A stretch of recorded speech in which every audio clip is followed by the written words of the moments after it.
Salam merdeka, semoga sejahtera untuk penonton semuanya. Pada video ketiga Petani Merdeka ini kita akan membahas tentang pengamputasian atau pemotongan batang jeruk yang terkena penyakit. Pengamputasian ini dilakukan agar menyelamatkan jeruk yang belum terkena penyakit.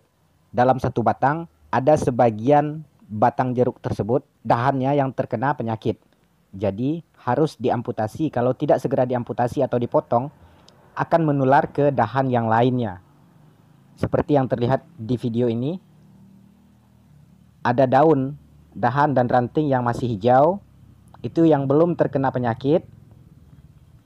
Dan ada yang sudah kuning daunnya di sebelah belakang sana, di balik sana. Kalau yang ini yang masih hijau, ada yang kuning, itu sudah terserang oleh penyakit. Nanti kita bahas penyakit apa yang menyerang tanaman jeruk ini pada video selanjutnya. Kalau sekarang kita akan membahas tentang pengamputasian atau pemotongan dahan jeruk. Terlihat itu bedanya, yang sebelah kiri masih hijau, yang sebelah kanan sudah kuning semua daunnya. Juga tidak ada pertumbuhan buahnya. Sejak dari sekitar 15 hari yang lalu buahnya sebesar itu saja. Tidak ada mengalami pembesaran buahnya. Kemudian daun yang kuning ini harus segera dipotong dahannya. Kita menggunakan peralatan kapak dan gergaji untuk meratakan batang yang dipotong nanti.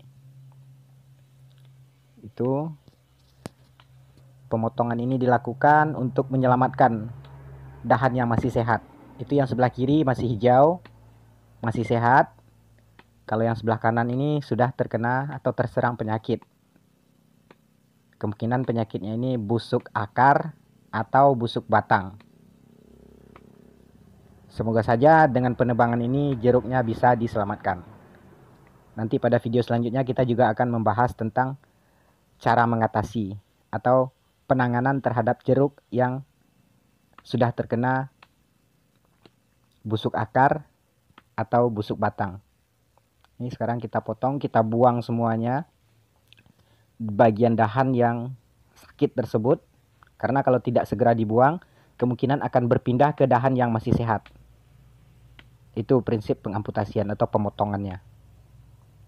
Sekarang kita lagi mencincang agar mudah, nanti setelah ini akan kita bakar, kita berangus semuanya yang terkena penyakit ini, biar tidak meninggalkan jejak-jejak racun atau jejak-jejak penyakit yang akan kemungkinannya bisa menular kepada tanaman jeruk kita yang lain.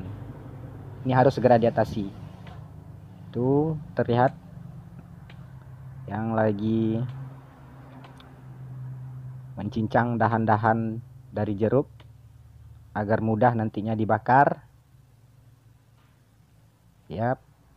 Selanjutnya masih potong dahan, ini harus dicincang semua dahannya agar gampang dibakar. Karena kalau seperti ini langsung dimasukkan ke tempat pembakaran susah habisnya. Agak lama, bisa habisnya tapi agak lama. Itu berulang-ulang pembakaran yang kita lakukan. Yang selesai kita pemotongannya, pencincangan batangnya. Kita pakai alat sederhana saja ya. Kapak tadi untuk menebang batangnya, kemudian pakai golok atau lading untuk mencincang dahan-dahannya. Nah, sekarang kita letakkan ke tempat pembakaran. Ya. Setelah ini kita akan membakar dahan-dahan ini. Sebelum kita bakar, kita kumpulkan dulu semua sisa-sisa penebangan tadi, seperti serbuk-serbuk kayunya. Harus dipilih lagi, atau kalau ada buah-buah jeruk yang berada di dahan yang terkena penyakit ini harus dibuang juga, karena kalau tidak itu masih menyisakan penyakit di jeruk yang masih sehat, nanti bisa menular melalui tanah atau air hujan ya. Kita lagi mencincang lagi untuk sudah selesai proses pencincangannya. Ini ada sedikit lagi, belum selesai ternyata, ada sedikit lagi. Yap, kita bakar. ini kita bakar ya. Dahannya agak ulet, keras sih tidak keras, tapi agak liut gimana, ulet itu dahannya yang sudah terkena penyakit ini. Nah ini setelah kita tebang, kita cincang dahan-dahannya agar mudah dibakar. Kemudian kita pilih sisa-sisa dari penebangan tadi, seperti kalau ada buahnya yang jatuh dari dahan yang terkena penyakit tadi, karena tadi masih ada menyisakan buahnya belum rontok semua. Itu banyak buah yang kita pilih, harus kita singkirkan dari sekitaran tanaman kita yang masih sehat, karena kalau tidak ini akan berpotensi menular, membawa bibit-bibit penyakit atau vektor yang akan mengantarkan penyakit kepada jeruk yang belum terkena penyakit.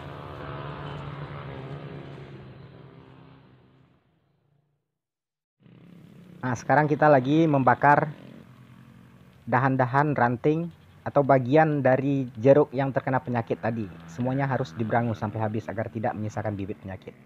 Sekian dan terima kasih.